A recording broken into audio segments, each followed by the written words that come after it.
We should be past the console wars by now. In terms of sales, is a different story. In the first 24 hours, both consoles sold 1 million units and both companies were eager to tell everyone they both did it. However, the Xbox One sales began to slow down after a few months while the PlayStation 4 continued to grow in sales. So some people became quiet after a while. The last official sales as of today for the PlayStation 4 was on March, which accounted for 6 million units sold. The last official sales count for the Xbox One was 3 million units sold at the end of 2013. On March 22nd, the total sales for the PS4 accounted for 220,350 thanks to the popular game Infamous Second Son.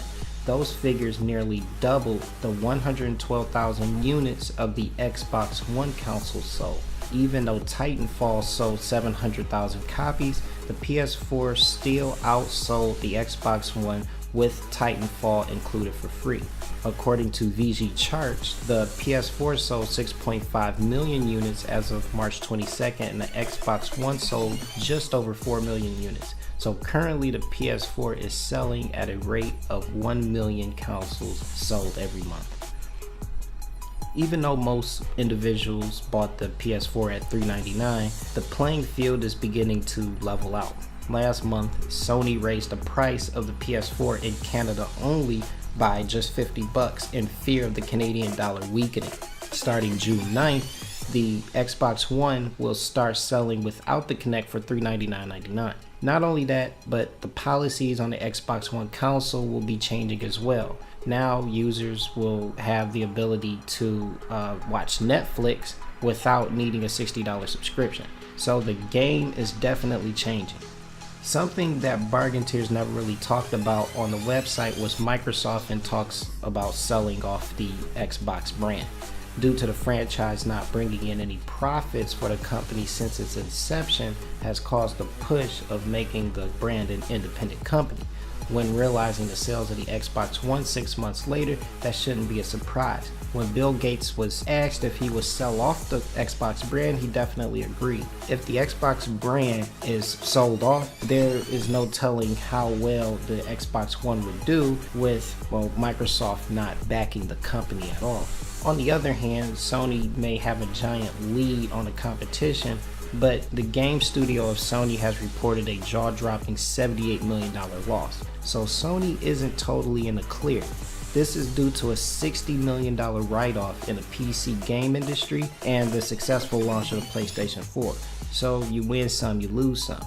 You can tell Sony is buttering up the game industry as it will have over 260 indie titles coming to the PS4, and that should be by the end of this year. So let's get off into value. So value-wise, the PlayStation 4 is holding up much better than the Xbox One. The trade-in value for the PS4 holds up pretty strong even if you take it into a store. A pre-owned PlayStation 4 costs $369.99 at GameStop. On their website, GameStop claimed that the trade-in value was $344 for the console. However, when I went into the store to see the real trade-in value for a brand new working PS4, they only offered $250, which is actually around the $230 asking price at a pawn shop or your typical pawn shop. Still, I don't know anyone that would do something that crazy, so I posted the PlayStation 4 on Craigslist for $380 just to see if it would sell,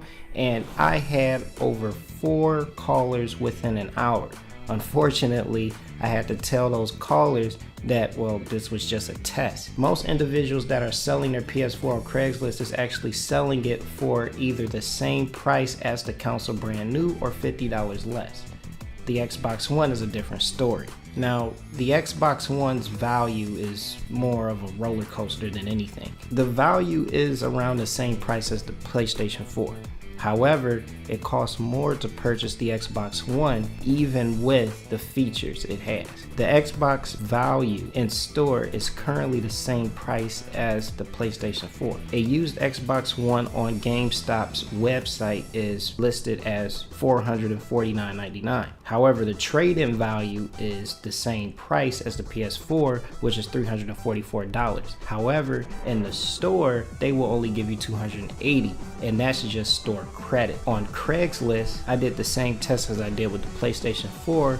However, I was only able to squeeze out $400. Still, that is pretty moderate for a game console.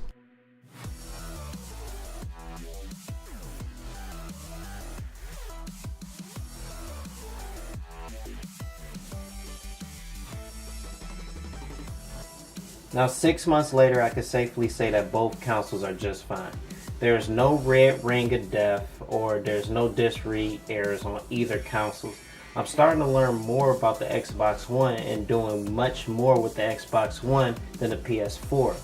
I'm starting to use the Xbox One more for watching TV, while I'm starting to use the PS4 more for playing games. Even though I felt that the Netflix played much better on the PS4 than the Xbox One, I'm still finding myself using the Xbox One for Netflix just because it's easier to control. If you like this video, give us a thumbs up, like us on Facebook, Twitter, Google+, and subscribe to our YouTube channel.